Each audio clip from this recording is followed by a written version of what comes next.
Having gone through the dramatic events that unfold in Raccoon City, eventually ending in its complete destruction, our Resident Evil recap is ready to move into the franchise's next phase, because let's face it was with Resident Evil Code Veronica that the franchise really started leaning hard into the corniness that it became increasingly synonymous with.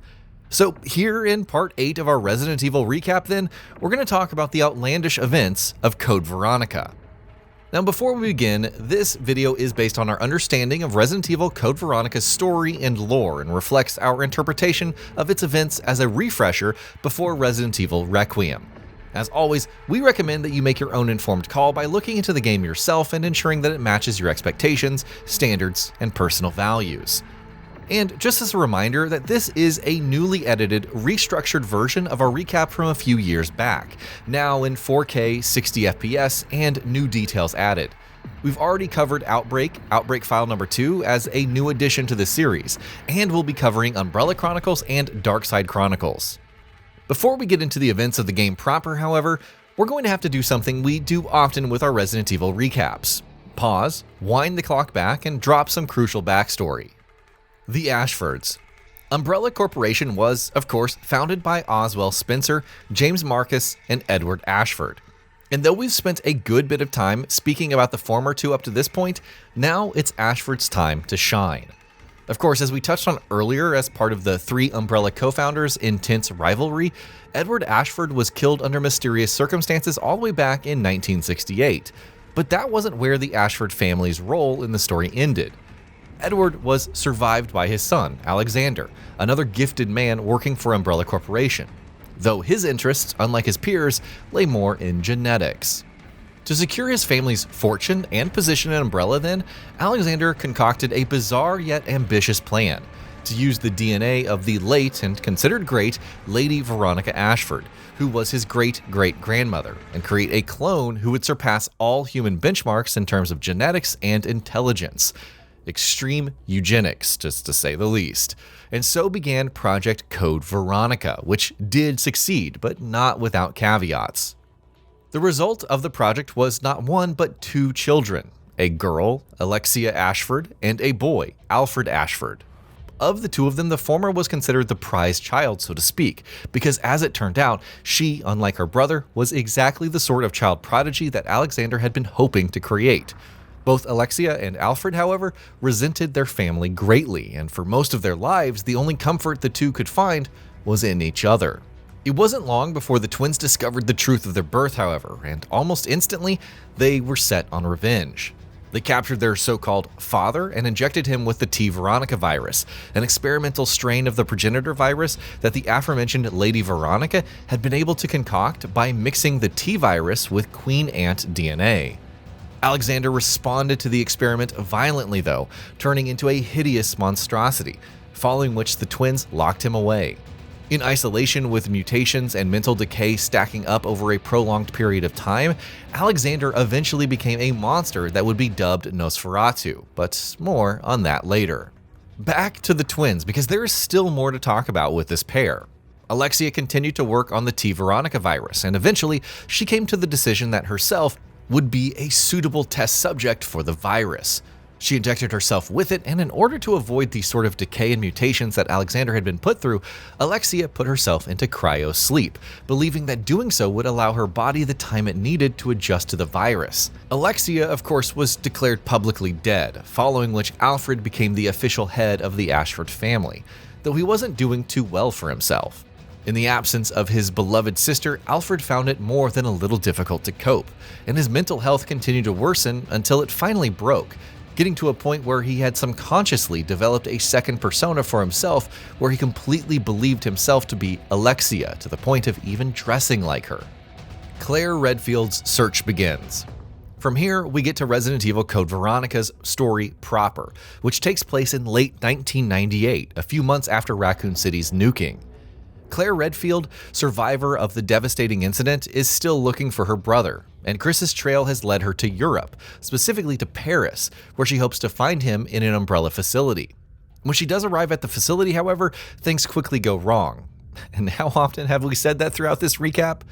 Though she successfully infiltrates the lab, she is then overwhelmed and then captured promptly afterwards. Afterwards, she's then quickly transported away and taken to a separate umbrella prison facility, this one run by the Ashford side of the company, on Rockford Island, which it won't surprise you to know is far from a friendly place, and it's going to get unfriendlier still. Because Claire's arrival at Rockford coincides with other unrelated chaos. Specifically, the island is being attacked by a paramilitary group called HCF, which is led by none other than good old Albert Wesker. And yes, he's back. It turns out he didn't die when he was attacked by a tyrant during the Spencer Mansion incident towards the end of Resident Evil 1, and has, in fact, even gained what are effectively superpowers as a result of being infected. And now he's looking for the T. Veronica virus, which has led him to Rockford. HCF's attack on Rockford is brutal, and predictably enough, results in a barrage of BOWs and a T-virus strain accidentally being set loose on the island. Amidst this fresh outbreak, however, Claire, after escaping from captivity, finds a new ally in Steve Burnside, another fellow Umbrella prisoner who was captured after his father, an Umbrella employee, was caught stealing and selling the company's secrets. Braving the dangers of the island, Claire and Steve begin looking for a way to escape. In that time, Claire is also able to successfully contact Leon S. Kennedy and asks him to find a way to get in touch with Chris and tell him about Rockford. Later, Claire and Steve find a plane that can get them off of the island. But though they do climb aboard and take off, what they don't know is that Alfred Ashford was 2 steps ahead of them, having secretly set the plane to autopilot so they would take them to a location of his choosing. And that location? A secret Umbrella facility all the way up in Antarctica. Things only get worse when they arrive.